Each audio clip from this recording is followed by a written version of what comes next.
Bismillahirrahmanirrahim. Assalamualaikum warahmatullahi wabarakatuh.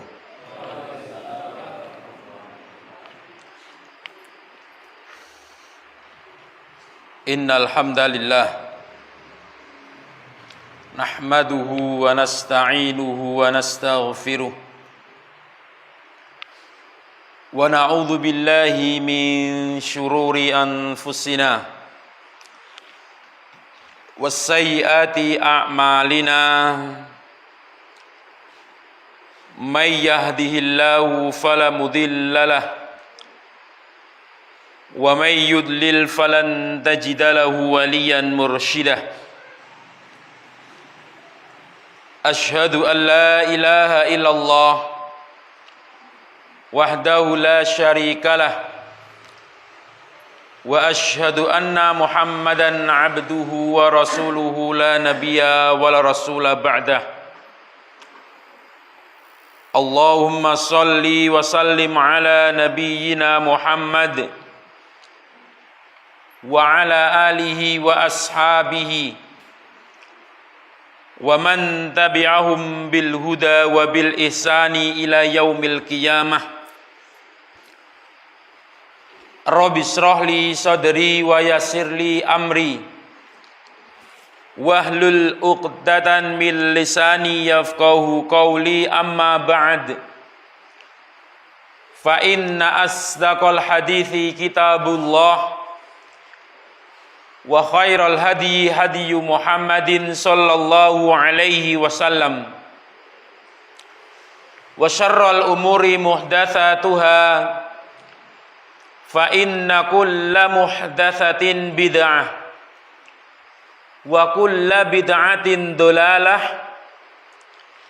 wa kulla dolalatin finnar. Ma'asyiral muslimin, saudaraku kaum muslimin yang semoga senantiasa diberkahi dan dirahmati oleh Allah tabaraka wa ta'ala.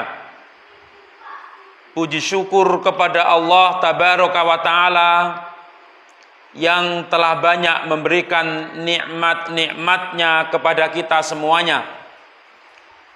Salawat serta salam semoga tetap tercurah limpahkan kepada junjungan kita Nabi Muhammad sallallahu alaihi wasallam.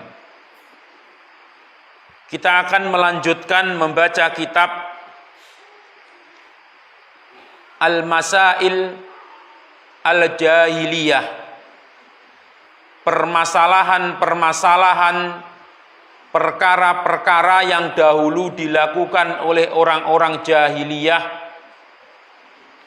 Khalafahu bihi Rasulullah sallallahu alaihi wasallam, ingkang dipun selisihi dening Rasulullah sallallahu alaihi wasallam.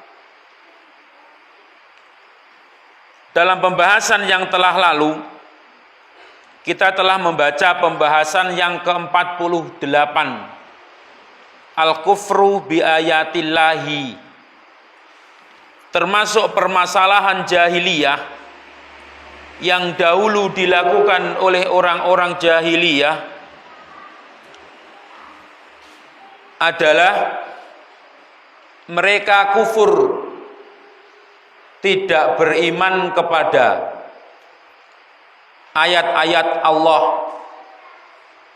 Dalam bab yang berikutnya, dalam bab yang ke-49, Al-Mas'alatut Tasi'ah wal Arba'un, Kufruhum bi ba'di ayatillahi. Ternyata istilah kufur, ingkar terhadap ayat-ayat Al-Quran itu tidak hanya ketika seseorang itu kufur dan ingkar seluruhnya, tetapi ketika bagian dari ayat-ayat Al-Quran itu diingkari sebagiannya, seorang hamba yang ingkar tersebut bisa mengantarkan disebut sebagai orang yang kufur dan ingkar terhadap ayat-ayat Al-Quran. baik itu seluruhnya dengan tidak mengimani seluruh kandungan ayat Al-Quran, atau sebagiannya, atau bahkan cuman satu dari ayat di dalam Al-Quran itu yang tidak diimani, maka kita harus berhati-hati. Meskipun satu yang diingkari, itu juga digolongkan termasuk orang yang kufur. Demikian barangkali pembahasan yang akan kita bahas dalam pertemuan yang semoga kita diberikan ilmu oleh Allah Tabaraka wa Ta'ala ini. Al-mas'alatu tasi'atu wal arba'un, pembahasan yang ke-49, jahdu ba'diha. Termasuk kufur itu adalah juga ketika seorang hamba itu mengingkari sebagian dari ayat Al-Quran. Qala fadilatul Syekh Shalih Fauzan bin Abdullah Al-Fauzan, ketika beliau menjelaskan ungkapan dari Syekh Muhammad Ibnu Abdul Wahhab ini, beliau menyampaikan ahlul jahiliyah, dulu orang-orang jahiliyah itu mutafawituna fit takdzibi bi ayatillahi. Dulu orang-orang jahiliyah itu dalam mengingkari ayat-ayat Al-Quran itu bermacam-macam modelnya. Ada yang ingkar seluruhnya, ada yang sebagiannya. Minhum may yukadzibu bi ayatillahi kullaha. Ada yang mengingkari seluruhnya. Wala yu'minu bi kitabin min kutubillah. Ada yang mengingkari seluruhnya tetapi dia beriman dengan salah satu dari kitab Allah yang diturunkan. Kama alaihi al-musyrikuna alladzina la yu'minuna bil anbiya'i jumlatan wa tafsilan. Contohnya siapa? Beliau penulis kitab ini, Syekh, menjelaskan contohnya orang-orang musyrik. Kalau orang-orang musyrik itu dia tidak beriman seluruhnya, baik itu Al-Quran, baik itu Taurat, baik itu Injil, semua kitab yang diturunkan oleh Allah mereka tidak beriman. Ada yang beriman sebagiannya. Wa min babi aula la yu'minuna bil kutubil munazzalah min indillahi azza wa jalla. Intinya semua mereka itu tidak beriman. Wa min ahlil jahiliyati man yu'minu bi ba'din wa yakfur bi ba'din. Nah, selain orang musyrik, ada yang lain dari orang jahiliyah itu beriman salah satu dari kitab, tapi tidak beriman dari kitab yang lainnya. Contohnya siapa? Kal Yahudi wan Nasoro. Mereka hanya beriman dengan kitab suci mereka, tapi ketika Al-Quran diturunkan mereka tidak mau beriman. Waman amana bi ba'dil kitabi wa kafara bi ba'dihi. Ada lagi yang mereka itu beriman dari seluruh kandungan Al-Quran, ada yang tidak beriman sebagiannya dari kandungan itu. Kabar tentang mereka ini dijelaskan oleh Allah di dalam Al-Quran dan semuanya ini tercela. Dalam surat Al-Baqarah Allah menyebutkan afatu minuna bi ba'dil kitabi wa takfuruna bi ba'din. Apakah kamu hanya beriman dengan sebagian dari kitab yang diturunkan oleh Allah saja, kemudian sebagiannya kamu kufuri, tidak imani? Fama jazaa'u may yaf'alu dzalika minkum illa khizyun fil hayat.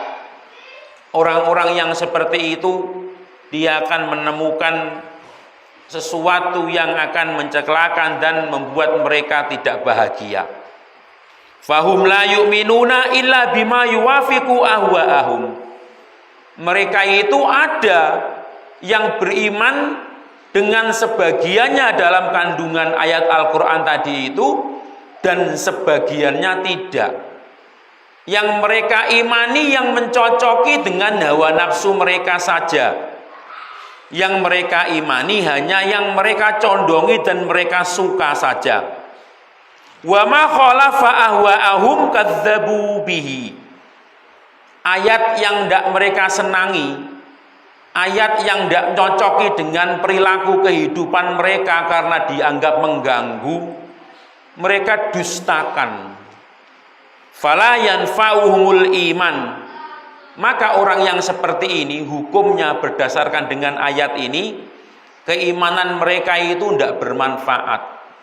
Termasuk orang yang keimanannya tidak sempurna, jauh dari kesempurnaan atau sangat kurang. Kenapa? Tidak bermanfaat karena mereka beriman bi ba'dil kitabi idza kafaru bil ba'dil akhar. Ketika dia tidak beriman dengan ayat yang lain. Walau ayatan, katanya Syekh. Meskipun yang tidak diimani itu hanya satu ayat saja. Satu ayat saja. Seluruhnya dia senang kandungan dalam Al-Quran itu. Cuman satu yang nggak saya senangi. Nah itu termasuk keimanannya terhadap Al-Quran dipertanyakan. Walau kalimatan minal Quran, atau hanya satu kata di dalam Al-Quran kok dia tidak senang, itu dipertanyakan keimanannya dalam konteks ayat ini. La yanfa'uhum dzalik. Ini yang kita harus berhati-hati. Contohnya pun apa Pak? Contohnya pun banyak orang yang pun dia beriman tetapi dalam bab yang lain dia mungkin belum atau tidak beriman dengannya. Termasuk diantaranya apa? Biasane lek wonten ing masyarakat niku sing masing-masing Pak nggih mengke. Ada dari kalangan bapak-bapak, ada dari kalangan ibu-ibu. Contohnya pun sing banyak yang tidak disenangi itu ketika dalam Al-Quran ada ayat yang menjelaskan kaum laki-laki itu nikahilah perempuan itu satu, boleh dua, boleh tiga, empat. Sing boten seneng biasanya sinten niki? Ibu-ibu gitu. Ibu-ibu. Wah, mosok tiang jaler kok angsal rabi papat. Tak demen aku. Banyak niki ujian bagi kaum perempuan. Seharusnya apapun yang dikatakan Al-Quran nggih beriman mawon. Perkawis mengke suaminya itu apakah mau memadu kawin 2, 3 atau 4, ya mungkin hanya pandai-pandai saja seorang istri mengikat suaminya, kan ngoten nggih. Dibuat tidak mencari lagi kan mengatakan. Tetapi masalah keimanan terhadap bolehnya menikah bagi kaum laki-laki dan itu lebih dari satu itu banyak kaum perempuan tidak senang. Padahal Al-Quran membolehkan. Apa kita akan mengharamkan sesuatu yang dihalalkan di dalam Al-Quran? Ini ujian bagi kaum perempuan. Contohnya itu. Sampai kok ada kemudian tidak beriman tentang kabar dari Al-Quran tadi itu, kemudian dia tidak percaya dan tidak senang. Ini ujian. Ujian keimanan seorang perempuan terhadap Al-Quran. Itu contoh. Contoh lain apa malih Pak? Bahwasanya innallaha la yaghfiru ayyushraka bihi wa yaghfiru ma duna dzalika liman yasha. Allah tabaraka wa taala tidak akan mengampuni dosa syirik. Tetapi Allah tabaraka wa taala akan mengampuni dosa yang lainnya selain syirik. Banyak orang menentang, masa iya Anda mik ngene lho, bedane nopo? Lah, kamu tahu bahwasanya itu tidak akan diterima oleh Allah dari mana? Al-Quran yang bilang. Innallaha la yaghfiru ayyusyraka bihi wa yaghfiru ma duna dzalika liman yasha. Kalau dosa yang lainnya berkemungkinan akan diampuni oleh Allah Ta'ala. Ini pembahasannya yang telah lalu, kecuali syirik. Nah, syirik itu kita harus berhati-hati. Banyak orang itu kadang-kadang melakukan kesyirikan tetapi tersembunyi dalam bentuk syirkul akbar. Ada pembagiannya kan, ada dua itu syirik. Ada syirkul akbar dan syirkul asghar. Nah, kalau syirik besar itu bahaya. Pertama, dia akan mengeluarkan pelakunya dari Islam. Yukhriju minallah, minal millah, dari agamanya. Ini ancamannya dalam dalil. Yang kedua, yukhallidu sahibahu finnar, akan membuat kekal di neraka. Yang ketiga, yahbatu jami'al a'mal, akan menggugurkan seluruh amalan. Ini berdasarkan dengan dalil. Sampai kalau ada orang yang berbuat syirik itu dalam hukum konsep prinsip syariat Islam, kalau ada pemerintahan Islam itu termasuk digolongi orang yang murtad. Sampai hukumannya itu kalau di Saudi itu Pak, ada pelaku kesyirikan itu dipancung, termasuk syirik dalam perdukunan dan sebagainya. Itu kalau di Saudi, kalau ketahuan ada yang praktek sihir itu dipancung, karena termasuk dia telah melakukan kesyirikan dan dianggap telah keluar dari Islam. Saking bahayanya begitu. Bentuknya macam-macam, termasuk syirkud dakwah. Syirik itu ada yang syirik dalam berdoa, beribadah, menyembah. Bentuknya menyembah berhala dan sebagainya. Ada yang syirik itu bentuknya syirkun niyah wal iradah wal qasd. Syirik yang di dalam hati, niatnya itu salah, itu juga kesyirikan. Ada yang syirkut ta'ah, taatnya salah, bukan kepada Allah tetapi kepada makhluk-makhluk tertentu, mungkin makhluk-makhluk gaib dan sebagainya, atau yang nyata dalam bentuk terlihat. Dan yang kemudian adalah syirkul mahabbah, termasuk cinta itu ada juga bentuk yang jurusan kesyirikan. Nah, banyak orang yang begitu dikatakan demikian, masa iya Anda mik ngono lho, padahal yo panggah apik wonge. Tetapi kalau dikatakan itu syirik, kita harus berhati-hati, karena ancamannya kita tidak akan diampuni oleh Allah tabaraka wa ta'ala. Termasuk diantaranya bahwasanya mengimani termasuk kesalahan di dalam tidak beriman terhadap Al-Quran. Bahwasanya ini yang tadi kita bahas tadi itu, man abghadha syai'an mimma jaa'a bihi ar-rasulu. Yang berbahaya, ini Al-Quran yang bilang dalam surat Muhammad ayat 9. Kalau tadi itu dijelaskan Syekh Muhammad bin Abdul Wahab dalam penjelasan ringkas, dijelaskan Syekh Shalih Fauzan bin Abdullah Al-Fauzan, bukan berarti tidak ada dasarnya, ada.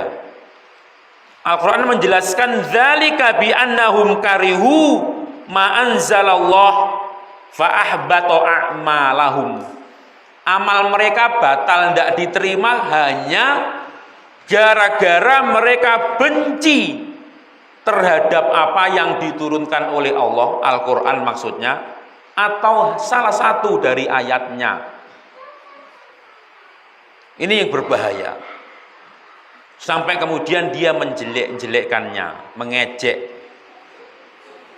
akhirnya merendahkan syariat, dianggap ibadahnya tadi berlebih-lebihan. Tidak, orang itu menjalankan amal ibadah ketika semua tadi itu ada dalilnya, tidak berlebih-lebihan.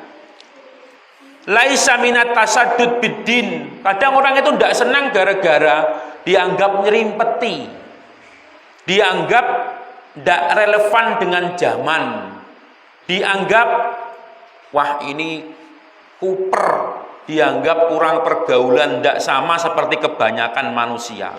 Tidak. Dalam prinsip syariat fi'lul wajib walau kana fihi masyaqqah, orang yang melakukan yang merupakan bagian dari tuntunan ajaran yang di situ diperintahkan meskipun sulit, yaitulah ujian hidup. Wah, aku lek cara ning ngene ndak iso nyambet gawe lah anakku kok. Ya bisa. Allah pasti akan memberikan tetap jatah rezekinya. Termasuk diantaranya mengerjakan sesuatu yang sulit, mengingkari. Ini bagi orang-orang yang suka bangun pagi kadang-kadang tidak senang, Pak. Orang yang suka bangun pagi, terus dia punya kesibukannya itu dia mungkin harus melakukan pekerjaan yang dia tidak senang kalau dia terikat dengan syariat. Misalnya ada orang yang memiliki kebiasaan pagi itu harus pergi ke tempat kerjanya, pagi, berangkatnya aja jam tengah 4 mungkin. Padahal jam 4 kunjul sedikit kita harus sholat subuh berjamaah misalkan. Akhirnya sholat subuh tadi itu dianggap nyerimpeti. Dadakkan sholat subuh barangnya jadi nyapor. Padahal perintah untuk mencolat bangun pagi-pagi yang seharusnya dia pergi untuk menghadap Allah, dia sibuk dengan pekerjaannya misalnya, akhirnya tidak senang. Itu contoh, akhirnya nggak senang dengan perbuatan tersebut. Apalagi misalnya ijtinabul haram walau kana tinawastamilu ilaihi, tidak senang, seperti ketika tidak boleh makan harta yang haram, tapi ternyata bagian dari pekerjaannya itu mungkin haram, tergantung atau terikat dengan sesuatu yang haram.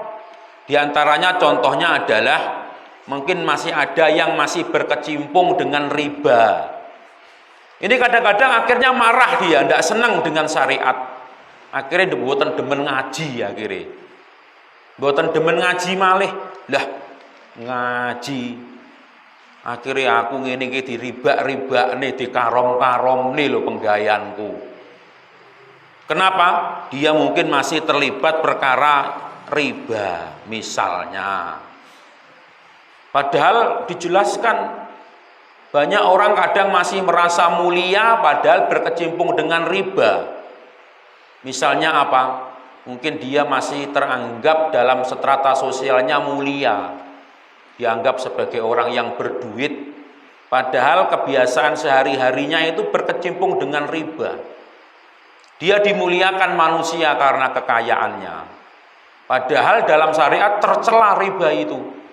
Bahkan dosanya itu bahkan lebih besar dari menzinai ibunya, bahkan lebih besar dari orang yang berzina beberapa puluh kali. Kalau berzina kan sering dianggap nista, Pak nggih, dianggap sampah masyarakat dan sebagainya. Ada yang dianggap bergengsi dan memiliki kedudukan mulia di masyarakat, yaitu dengan kekayaan tapi berkecimpung dengan riba. Itu padahal dalam konteks syariat dosanya lebih dahsyat dari dosa zina tadi itu. Tapi kalau zina kadang-kadang dijelek-jelekan, tapi kalau riba dianggap biasa. Ini dari masyarakat banyak, padahal jelas ayatnya. Mungkin panjenengan wangsul, panjenengan buka surat Ali Imran ayat 130. Ya ayyuhalladzina amanu, wahai orang-orang yang beriman, la ta'kulur riba, jangan kalian makan riba. Dosanya banyak dijelaskan ini. Akhirnya ndak seneng. Aku jane kurung teko oleh, mosok ndak oleh ndak ngene ya. Padahal kan sama-sama menguntungkan. Sing tak sili yo marem. Nanging nyilihe 1000 balike 900. Dipotong 100. Kan padha mareme. Ndak percaya deh, mosok ndak ngene yo dosa. Wong padha mareme. Saling terbantu. Ini namanya dia mengingkari larangan Allah. Hatinya tidak beriman, padahal Allah bilang tidak boleh, piyambake ngenyang, nganyang, karepe kon ngolehi mekaten. Lah piye penggaweanku bendino lek ngene iki lek ra ngene mboten maju. Bisnisku ndak iso maju lek mboten ngeten iki. Seharusnya orang yang beriman itu apapun yang diperintahkan oleh Allah dan dilarang as-sam'u wa ta'ah. Dia bagaimana mencari menghindar dan tata cara yang akan membuat Allah itu ridho. Dan Allah telah menjelaskan, Allah mengharamkan riba dan Allah membolehkan sedekah. Sebenarnya wa yurfis shadaqat itu maksudnya di dalam Islam itu diatur dalam ini untuk ta'awun sebenarnya dulu. Ketika masih dijalankan hukum yang baik, orang itu saling ta'awun kalau zaman dulu itu. Bahkan mereka kaum muslimin sesama kaum muslimin yang lain kalau ada yang masih membutuhkan dari hartanya dipinjamkan bahkan diberikan. Itu dulu. Tapi kemudian ketika sistem dari barat itu datang menawarkan sistem baru dengan saling memberi pinjaman dengan memberikan az-ziyadah, tambahan dan keuntungan, akhirnya orang sampai sekarang terjebak tradisi itu sampai kemudian kalau ada orang membutuhkan itu harus dengan membayar upah dari bantuannya. Padahal maksudnya Islam itu kalau itu ada ta'awun 'alal birri wa taqwa itu suruh tolong menolong. Tetapi sistem ini sudah dirusak oleh para pengikutnya kaum muslimin gara-gara mungkin ya mereka saling mencari keuntungan masing-masing. Maksudnya syariat itu untuk saling menolong-menolong supaya mereka saling menolong satu dengan yang lainnya. Akhirnya rusak. Sampai sekarang sulit. Orang itu kalau tidak minjem kadang tidak bisa. Orang itu kalau tidak cari pinjaman dengan bunga tidak bisa akhirnya. Terjebak dengan sistem dari barat tadi itu. Akhirnya yang terjadi sampai sekarang ya sulit. Maka kalau bisa masya Allah, mungkin kalau kita bisa saling memulai dari jamaah sendiri, kalau ada saudaranya, mungkin teman dekatnya atau dari kerabatnya yang membutuhkan dengan sistem pinjam dan meminjamkan dengan tanpa ziyadah, tanpa bunga. Kamu kita butuh Kang, iki nek duit nganggur butuh sampean pinten 1.000. Niki enten gangsal atus panjenengan silih. Wis to, niki longgar panjenengan silih. Masya Allah. Allah menjanjikan setiap harinya bagi orang yang meminjamkan itu pahala seperti dia bersedekah sejumlah uang yang dia pinjamkan tadi. Kemudian dia meminjamkan 1 juta, dihitung oleh Allah setiap hari sama dia bersedekah 1 juta itu. Nanging karena sistem kapitalis itu sudah menguasai otak manusia, dianggap wah iki tidak menguntungkan saya, enak di dia. Sistem Islam sama enaknya. Wong Allah menjanjikan pahala. Duwite sampean timbang nganggur wonten griya niku panjenengan silih nih. Sedereke panjenengan niku bakal dijoli sampean. Meskipun tidak ada tambahan embel-embel, Allah akan yang memberi tambahan. Itu lupa. Nah, kalau kita bisa memulai dari mungkin satu keluarga, masya Allah. Sekarang itu kadang satu keluarga saja itu eman kalau dipinjam saudaranya. Bahkan mungkin ketika mungkin dia dizolimi saja, Allah akan ganti insya Allah demikian. Sawi gak dibalik-balik ke sing sabar. Bahkan dalam syariatnya kalau engkau meminjami itu dan belum bisa mengembalikan dia, biarkan sampai dia bisa mengembalikan. Insya Allah Allah akan ganti dengan yang lainnya. Begitu kalau konsep syariat. Tapi sistem itu sudah hilang. 6. Termasuk lagi diantaranya apa?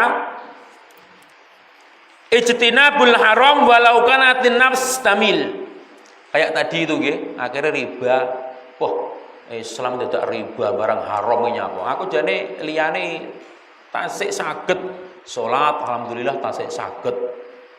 Poso nggih saged. Lek bab riba aku sing urung iso ninggalne aku. Piye? Lek aku nek ndak modot. Berarti itu termasuk ngenyang laranganipun Allah. Hati-hati. Jangan-jangan kita tergolong orang yang ingkar terhadap syariat Allah. Tergantung tingkatan dalam hatinya nanti. Karena kita juga tidak bisa mengkufuri dia, kufur gitu ya berat. Dia tak beriman, berat. Itu ada ilmunya. Hanya ulama-ulama khusus yang bisa mendeteksi itu tadi. Tapi kita mempelajari ini bukan menuduh dan mengeklaim. Semuanya ala aslil wa'id, supaya kita berhati-hati terhadap ini. Apalagi contohnya, an-nadharu ila ma haramallah, melihat apa yang diharamkan oleh Allah tabaraka wa taala. Kalau tadi itu mungkin masalahnya adalah riba, banyak yaitu pembahasan tentang orang dia tidak bisa atau belum bisa melakukan hal-hal yang dianggap, yaitu bagaimana? Mungkin kalau kaum perempuan yang tidak disenangi diantaranya lagi menutup aurat. Banyak para ibu-ibu itu mungkin mengkhawatirkan anak gadisnya. Walah nduk, lewatmu iku layu. Lah kok dadak mok jilbab krobyung ngene sok ndak payu rabi piye lho nduk. Khawatir. Padahal perintah menutup aurat niku perintah saking sinten? Allah. Ayatipun jelas wonten Al-Qur'an. Mengatakan dipun aturaken dening Allah, misalkan wonten surat An-Nur nggih. Ayat An-Nur ayat 30 sampai ayat 31. Mengki panjenengan waca.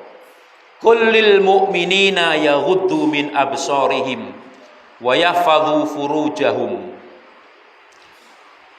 Wa kullil mu'minati, laki-laki tidak boleh memandang yang bukan mahramnya. Begitupun perempuan tidak boleh memandang yang bukan mahramnya. Mereka diperintahkan untuk menjaga auratnya. Termasuk diantaranya apa? Diperintahkan dalam surat Al-A'raf ayat 31, Allah memerintahkan ya bani Adam, khudzu zinatakum inda kulli masjid. Perintah untuk yaitu memperhatikan tentang pakaian. Ini menceritakan bahwasanya kanatil mar'ah, dulu perempuan orang-orang jahiliyah itu tatufu bil baiti wahya uryanah. Mereka ibadah. Mereka tawaf di sekeliling Ka'bah itu tidak pakai baju. Sampai kemudian turunlah ayat ini. Sampai kemudian Nabi juga diperintahkan ya ayyuhan nabi qul li azwajik.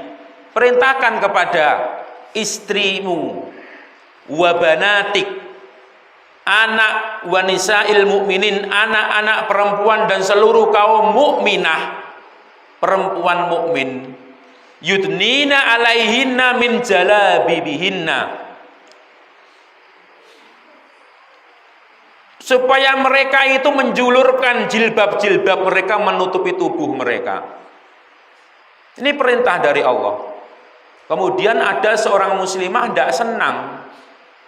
Alah tonggo kowe ndak jilbaban ya kok urip. Meremehkan jilbab berarti dia perintah dari Allah. Lekai jilbaban malah nanti diejek. Berarti termasuk mengejek perintah Allah. Akhirnya muncul, kalau kita tidak begitu, alhamdulillah, berarti kita diberikan petunjuk dalam hati untuk menjalankan perintah ini. Kita perintahkan istri kita untuk menutup auratnya berjilbab, anak perempuannya berjilbab, semuanya dari tetangganya, saudaranya disasiatkan untuk berjilbab. Syukur kalau dengan kesempurnaan menutup aurat, dengan jilbab panjangnya, sampai kemudian menutup aurat yang paling maksimal diperintahkan diantaranya dengan bercadar. Alhamdulillah. Tapi banyak orang-orang dari kaum mukminah tidak senang dengan perbuatan itu. Akhirnya dia mencela dan mengejek, yaitu perintah di dalam memakai jilbab. Nah, demikian akhirnya yang terjadi. Akhirnya terjadi kemaksiatan yang lainnya. Berarti kalau dia mengingkari ayat Al-Quran semuanya diimani, cuman yang tidak dia imani cuman disuruh pakai jilbab itu tidak nyapo. Ndak iso aku lagi niki. Lah ngene iki kok anakku ayu ndak ketok ayune. Mekaten. Marem lek duwe bojo ayu terus disawangi wong. Lek bojoku ayu kok ndak ketok. Ya cukup untuk kita saja kecantikan istri kita itu. Mekaten. Akhirnya karena ada turun ayat ini tidak senang. Bisa jadi. Bisa jadi. Meskipun dia tidak ucapkan, meskipun dia tidak utarakan, tapi hatinya batin. Maka ketika orang mengaku beriman tapi hatinya terhadap ayat-ayat seperti ini dia tidak senang, hati-hati. Jangan-jangan nanti termasuk dia orang yang sampai derajat ingkar. Mudah-mudahan tidak. Mudah-mudahan tidak. Tergantung tingkatannya masing-masing nanti. Nah, demikian. Itu contoh orang yang dia yaitu bagaimana melakukan atau dosa di dalam hal yaitu tidak mau menutup auratnya. Ini masalah jilbab, tentang ayat tentang masalah jilbab. Padahal perintahnya jelas dalam Al-Qur'anul Karim. Demikian. Kalau perempuan ya begitu. Dulu ketika pada waktu ada perintah untuk menutup aurat, ditanyakan kepada Nabi kita yang mulia bagaimana hukumnya menutup aurat itu. Ketika Rasulullah Shallallahu Alaihi Wasallam turun ayat untuk pakai jilbab ini, panjenengan kenal Asma binti Abu Bakar.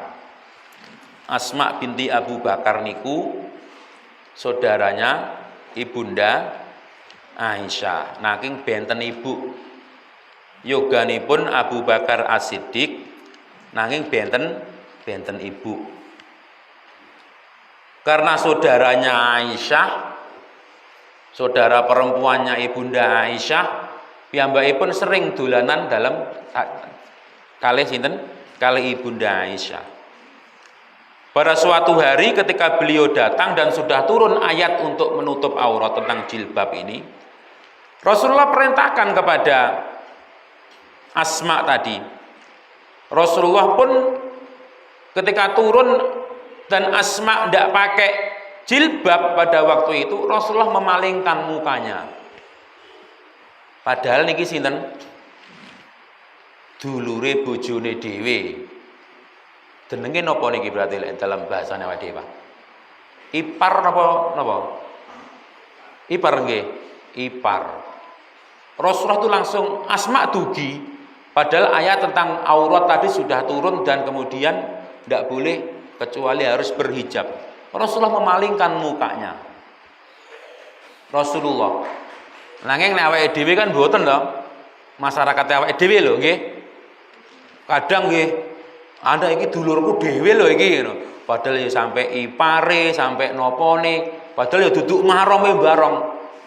Makan ngobrol. Wis suwi yo ki malah digapleki ngono. Suwi ngene ora ngetok rene iki. Goleki yo ngono. Rasulullah padahal Asma niku dulure ibunda Aisyah. Ya Asma, sambil Rasulullah berpaling, piyambakipun ngaturaken innal mar'ata idza balaghatil mahidha. Seorang perempuan itu kalau sudah haid, kan biyen unal-unul dereng haid to, sik dereng cilik. Bener Asma dia sudah dewasa. Lam yaslu ayyura minha illa hadza wa hadza. Rasulullah menunjukkan tidak boleh terlihat sambil menunjukkan ini dan ininya, menyatakan. Ditutup, dipanjangkan jilbabnya, begitu. Mereka menjaga, bahkan diperintahkan dalam hadis yang lain, ifat aurataka illa min zaujik. Jaga auratmu itu kecuali kepada siapa? Suami-suamimu. Nek bojone nggih bene. Au mamalakat yaminuk, budakmu. Begitu. Makanya keluarga muslim itu jangan heran kalau rumahnya tutupan mawon. Sajane ya ndak tutup, enten teng griya. Amin dia menjaga kehormatan istrinya. Mungkin kalau di rumah sedang tidak pakai jilbab, ngolek lawangnya dibuka, juk-juk enek dayoh. Nah, mengatakan biasa nih. Itu termasuk dari upaya menerapkan hadis ini untuk menutup aurat. Kalau di rumah kan tidak pakai jilbab itu perempuan-perempuan. Ojo dilokke. Itu bagian dari menjaga syariat. Kalau omah kok tutupan, ora kaya ora umum. Lah nek desa ya patute lek omah ki dibuka lawange. Kersane niku dia menjaga keluarganya yang perempuan dari auratnya dari orang-orang ajnabi yang tidak boleh memandang. Mekaten. Begitu. Ya kita buat satu pemahaman karena dengan ilmu. Lah ditotok nggih wonten. Tok-tok assalamualaikum. Nggih wonten disauri. Nanging kadang-kadang mana lek keluarga muslim niku nek pintu rumahe enten tulisan kadang-kadang sebentar ya, tunggu sebentar, pakai hijab dulu. Memang itu bagian dari syariat. Bagian dari keimanan mewujudkan syariat. Mboten usah dilokke. Itu mereka maunya ingin melindungi keluarganya yang perempuan dari pandangan laki-laki yang tidak boleh memandang. Dan tidak berlebihan itu tidak berlebihan. Biasa keluarga muslim itu ya begitu itu, makanya adab dalam bertamu juga. Ketika kita notok lawang itu pandangan kita tidak boleh melihat ke dalam. Mungkin terbuka pintunya, terus notok lawang, kemudian matanya melihat ke dalam, tidak boleh. Adabnya dengan memalingkan dari arah terbukanya pintu, membelakangi. Mbok menawa engko sing tuan rumah sing bukake sing setri, terus mak dlongop dereng pakai jilbab, tibake dayoe lanang. Itu diantara adab dalam bertamu. Banyak kadang-kadang yang begini ini tidak senang orang, ribet. Hati-hati kalau kita berkata seperti itu, penyanggahan dalam hati itu jangan-jangan sampai taraf pengingkaran. Mekaten. Nggih mboten sakjane lek ribet lek kalau sampun terbiasa. Jadi babakan menutup aurat itu adalah satu sangat penting. Sampai Rasulullah mengatakan orang-orang yang sering membuka auratnya itu terancam dia tidak atau akan mendapatkan siksaan dari Allah. Dalam sebuah sabdanya dari Abu Hurairah, Rasulullah nate matur sinfani min ahlin nari lam arahuma. Di neraka itu ada dua kelompok manusia yang saya belum pernah melihatnya. Berarti apa? Membuka aurat terancam neraka. Artinya apa? Keluarga muslim ya harus saling mengingatkan istrinya, anak perempuannya untuk berhijab. Qaumun ma'hum siyatun ka'adnabil baqari yadribuna bihan nas. Satu kelompok yang pertama, satu kaum yang memiliki cambuk seperti ekor sapi untuk memukul manusia. Sing nomor kalih sinten niki pembahasannya awake dhewe wonten ing dalu punika. Sing nomor kalih wanisaun kasiyatun ariyatun mailatun mumilatun ruhusuhunna. Rasulullah matur bilih enten satu, yaitu pakaian seorang perempuan yang berpakaian tapi telanjang. Mereka berpaling dari ketaatan, tidak mau suruh pakai hijab itu. Dan anehnya mereka itu ajak-ajak, sudah tidak kuat pakai jilbab, tidak menutup aurat, tapi ngajak-ngajak. Misalkan ibunya ngajak anaknya, ngajak tetangganya, ngajak saudaranya. Semerepak kasiyatun ariyatun. Kasiyatun ariyatun itu sering nggih kula sampaikan pakaian toples. Sajane ya nggih klambi. Tapi koyok wong udo. Pakaian toples. Nate pas bodong nih mirsani toples. Toples sing bening ngoten nika. Pomo isine rengginang ya ketok rengginange, gitu. Pomo isine mlinjo nggih ketok mlinjone. Sakjane ya nggih klambi. Taki saking pecotot ketok aurate. Saking nggih ndamel klambi nanging kaya kurang bakal. Begitu. Konsep kaum muslimin bagaimana? Aurat itu ditutup. Aurat itu ditutup. Maka seorang muslim mukmin dia harus mengerti tentang hal ini. Ini semuanya di dalam Al-Quran. Kok kemudian kita tidak mau beriman, apakah seluruh kandungan dalam Al-Quran itu atau sebagiannya, maka hati-hati kalau nanti dia tergolong orang yang tidak betul imannya terhadap Al-Quran, karena sebagian dari Al-Quran, dari ayatnya ada yang diingkari. Nah demikian, ini pembahasannya. Meskipun ayat yang lain dia beriman, sholat yo masih bagus, puasanya masih bagus, tetapi bagian salah satu yang tidak dia senangi, dia tidak mau melakukannya. Nah, ini namanya dia beragama, istilahnya itu beragama tapi prasmanan. Tidak beragama prasmanan itu. Ingkang dipun pendet namung sing didemeni mawon. Ingkang dipun pendet namung sing didemeni mawon. Itu tentang syariat, tentang salah satu dari contohnya. Contoh yang lain, bahwasanya ayat Al-Quran Allah tabaraka wa ta'ala menjelaskan al-yauma akmaltu lakum dinakum. Ayat niki masyhur Pak nggih. Tasih eling napa mboten? Niki diturunkan utawi turun ketika pas bagaimana? Ketika pada waktu itu haji wada. Nggih leres nggih. Kalau wingi sampun nggih. Rasulullah haji ping pinten, Pak? Hah? Setunggal nggih. Haji yang pernah setelah hijrahnya Rasulullah dilakukan itu 2 kali, yang satu dipimpin oleh Abu Bakar, yang satu dipimpin oleh Rasulullah, yang disebut dengan haji wada. Di antara peristiwa haji wada itu turunlah al-yauma akmaltu lakum dinakum. Aku telah sempurnakan bagimu agamamu.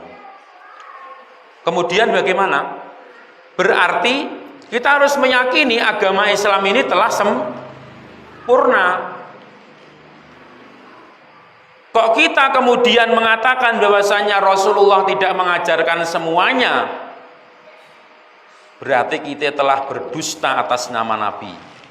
Karena Allah saja sudah menyebutkan dalam Al-Quran bahwasanya semua ajaran itu telah diturunkan kepada Nabi Muhammad Sallallahu Alaihi Wasallam. Kalau dia mengakui bahwasanya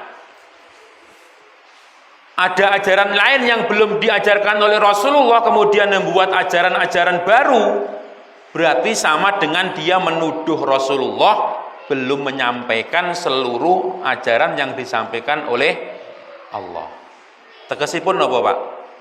Ora usah dalam beragama niku pados ajaran-ajaran sing boten dipun contohaken dening Rasulullah sallallahu alaihi wasallam. Boten usah golek tata cara liya, mekaten lho, Pak. Boten usah golek tarekoh liya selain tarekoh ingkang sampun dipun ajaraken dening Rasulullah. Mekaten pesanipun. Al-yauma akmaltu lakum dinakum itu dalil dalam Al-Quran jelas. Agama ini telah disempurnakan oleh Allah, disampaikan oleh Rasulullah, maka semuanya tinggal yang harus kita lakukan, kata Rasulullah, alaikum bisunnati wa sunnatil khulafa'ir rasyidin al-mahdiyyin addu alaiha bin nawajid. Cukup kita belajar sunnah Nabi saja, nggak usah cari torekoh lain. Cukup kita menjalankan torekohnya Nabi saja. Torekoh niku nopo to? Torekoh niku jalan yang ditempuh, jalan yang diambil, tata cara yang dipraktekkan dening Rasulullah sallallahu alaihi wasallam. Pun usah pados torekoh lintune, mekaten maksudipun. Man i'taqada anna ghaira hadin Nabi sallallahu alaihi wasallam akmal min hadihi wa anna hukma ghairi asan min hukmihi kalladzina yufaddiluna hukmat tawaghit ala hukmihi fahuwa kafirun. Bisa hati-hati, bisa terindikasi kalau ada menganggap ada ajaran lain yang lebih baik dari ajarannya Rasulullah Shallallahu Alaihi Wasallam, hati-hati. Dalam puncak tertingginya nanti dia bisa kufur.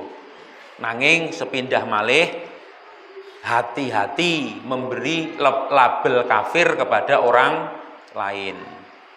Ini kita sampaikan wau atas dalih nopo ala aslil wa'id, semuanya untuk supaya kita itu berhati-hati. Ngaten maksudipun, supaya kita itu berhati-hati memegang sunnah, tidak usah cari tata cara yang lain. Apalagi kok sampai menganggap ada nabi lain. Enten apa mboten ngaton ngeten iki? Enten. Marak lho Pak saniki niku. Dia menyelisih ajaran Islam ketika ditanya, "Siapa gurumu?" "Guruku Hidir," katanya. Nabi Hidir katanya. Hidir iku tasik urip to? Tasik. Nanging nggih namung tiang-tiang tertentu mawon sing ditemoni. Ya termasuk cerita. Nek panjenengan pengen ngaji yo ning mungkin ajarin. Ini tersebuah pengingkaran. Man yataqada anna ba'dhan nasi yas'ul khuruj an syariati Muhammad. Kok ada orang memiliki keyakinan boleh keluar dari ajarannya Nabi Muhammad sallallahu alaihi wasallam, kama wasi al-Khadirul khuruj an syariati Musa. Katanya dulu Nabi Hidir kan juga keluar dari syariatnya Nabi Musa. Benten masalahnya. Hidir mendapatkan sesuatu yang beda dengan kita hari ini. Kalau kita hari ini harus mengikuti ajarannya Nabi Muhammad.